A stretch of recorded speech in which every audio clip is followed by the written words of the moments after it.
Warning: the following document contains classified information regarding SCP Foundation materials. Unauthorized access, discussion, or dissemination of this content is strictly prohibited.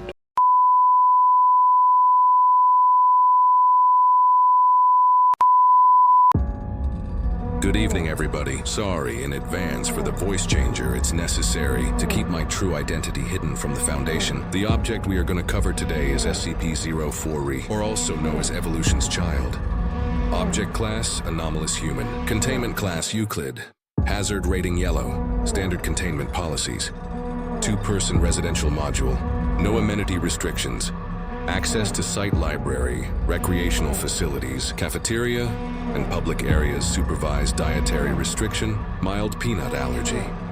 Youth educational curriculum enrollment, Drs. Abernathy, Logan, and Izawa. B. Weekly psychological review, Dr. Abernathy. Schedule B. Experimentation plan. Special containment procedures, SCP-040-1A, 1C, and 1J have been approved to remain in the containment chamber with SCP-040 for purposes of the subject's mental well-being. Security Chief Special Order 3925 redacted. All other entities modified by SCP-040 during testing are to be disposed of after study according to standard biological specimen clearance protocols, as outlined in document CDP Bio N1. DOB, C. 2000 subject claimed to be 8 years old at DocPob. Unknown. Doc 2008. Height 111 cm, weight 20.7 kg, hair bright pink, eyes green R, yellow L, heterochromia, black sclera L. Other notes: blind in left eye. Skin sensitive to burns and easily bruised. Hair is brittle and falls out easily. Description: SCP-040 is a human child capable of at-will manipulation of the physical characteristics of living organisms. Modified organisms are collectively referred to as SCP-0401, ranging from simple color and pattern changes to more involved shifts in bodily form and structure. Modifications are primarily cosmetic.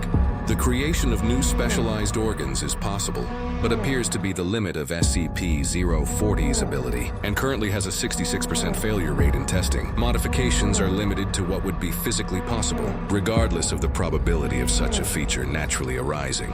For example, while SCP-040 can grant an organism wings that does not naturally possess them, they will not permit the creature to fly without meeting other physical requirements. SCP-0401 undergo behavior shifts as part of the modification process, acting with extreme loyalty to SCP-040, regardless of prior association. SCP-40's anomalous property requires significant focus and time to enact and causes intense headaches and nausea. When performed for more than a few minutes at a time, the effect becomes increasingly unreliable and inaccurate the smaller the modifications or more complex the changes are. SCP-040 is incapable of altering microscopic organisms and has great difficulty in altering plant life. Dead organic matter may also be used, but must be used in conjunction with a living organism. Instances of SCP-040 cannot be modified more than once, though it is currently unknown if this is a hard limit of SCP-040's properties or from a lack of mastery over them.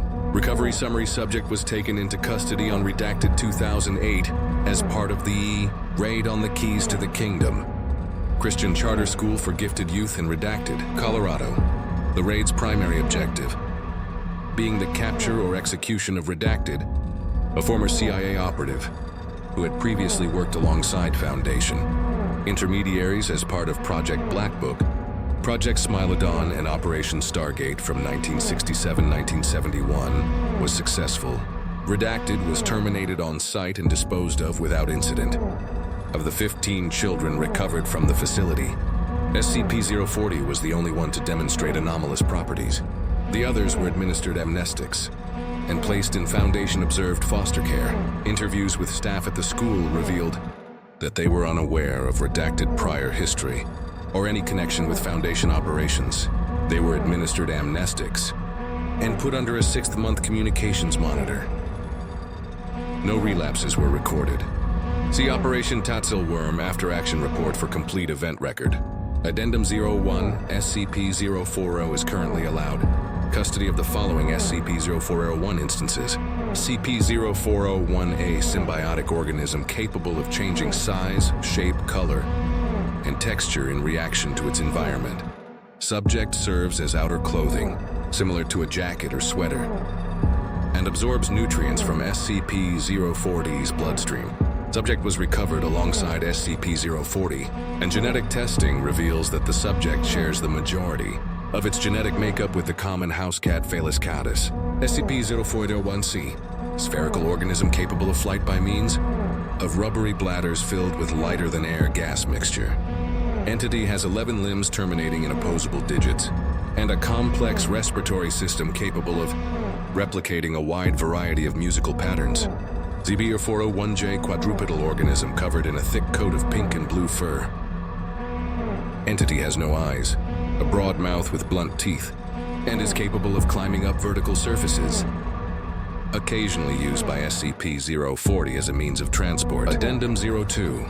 The following interview excerpt is dated redacted 2008, shortly after SCP-040's initial containment and orientation sessions.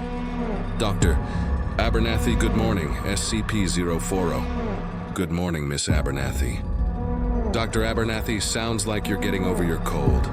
SCP-040, Dr. Abernathy, I'm glad.